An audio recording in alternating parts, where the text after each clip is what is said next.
Leçon numéro 8. Les engrenages. Les engrenages ont pour fonction de transmettre un mouvement. En transmettant le mouvement, ils peuvent démultiplier la force appliquée. Tout comme le palan qui sert à hisser une charge avec une force plus faible que le poids de cette charge, le pignon d'un engrenage utilisera un moment de force plus faible que celui que produira la roue, mais en tournant plus vite que cette dernière. Avant d'étudier les engrenages, il faut présenter le concept de variable angulaire. La relation entre la longueur d'arc S d'un cercle de rayon R et l'angle θ qui la sous-tend est S égale θ fois R, où θ est exprimé en radians.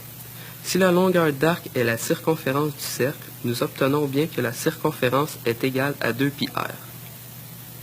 Si un point sur la circonférence du cercle se déplace à une vitesse v, on peut écrire que v égale oméga fois r, où oméga est la vitesse angulaire, c'est-à-dire le déplacement angulaire effectué par une unité de temps.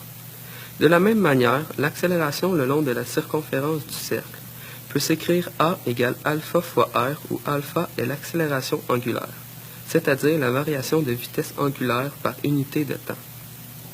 Lorsqu'un mouvement est transmis par deux roues en contact l'une contre l'autre et tournant sur des pivots fixes, la longueur d'arc parcourue sera la même pour les deux roues.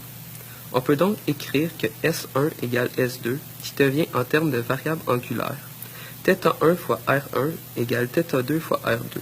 Le rapport des rayons des roues R1 sur R2 sera donc égal à θ2 sur θ1, qui peut aussi s'exprimer en termes de vitesse angulaire, oméga 2 sur oméga 1, ou d'accélération angulaire, alpha 2 sur alpha 1.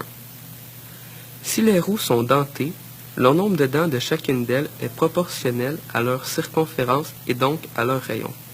Par conséquent, le rapport des rayons sera le même que celui des dentures et nous pouvons écrire que la denture 1 sur la denture 2 égale θ2 sur θ1 qui égale oméga 2 sur oméga 1 qui égale alpha 2 sur alpha 1. Supposons deux roues de rayons différents et reliées par une courroie. Les roues sont au repos quand la roue 1 est accélérée à une accélération angulaire alpha 1. Si à la fin de l'accélération, la roue 2 tourne à une vitesse angulaire oméga 2f, combien de temps s'est-il écoulé? La vitesse de la courroie est partout la même. On peut donc écrire que v égale oméga 1 fois r1 qui est égal oméga 2 fois r2. De même pour son accélération, a égale alpha 1 fois r1 qui est égal à alpha 2 fois r2. Ce qui nous donne r1 sur r2 fois alpha 1 égale alpha 2. D'autre part, alpha 2 égale la variation de vitesse angulaire de la roue 2 divisée par le temps. Et la vitesse angulaire initiale est nulle. En combinant ces deux équations, on obtient r1 sur r2 fois alpha 1 égale oméga 2f sur t, et donc t égale r2 sur r1 fois oméga 2f sur alpha 1. La puissance est définie comme étant le travail d'une force par unité de temps. Autrement dit, le taux de transfert d'énergie. Puisque le travail est égal à la force multipliée par le déplacement, la puissance peut s'écrire Fd sur delta t, qui est égal à F fois V. Imaginons qu'une roue dentée de masse négligeable grimpe le long d'une crémaillère en élevant une masse m à une vitesse v. La puissance développée par cette roue sera égale au gain d'énergie potentielle par unité de temps, soit mgh sur t, qui est égal à la force exercée sur la roue sur la crémaillère multipliée par sa vitesse. Le moment de force de la roue autour de son axe sera quant à lui égal à la force de la roue sur la crémaillère multipliée par le rayon de la roue. Puisque la vitesse de la roue est égale à oméga fois r, l'expression de la puissance peut être écrite comme étant F fois V égale taux sur R fois oméga fois R, qui est égal à taux oméga.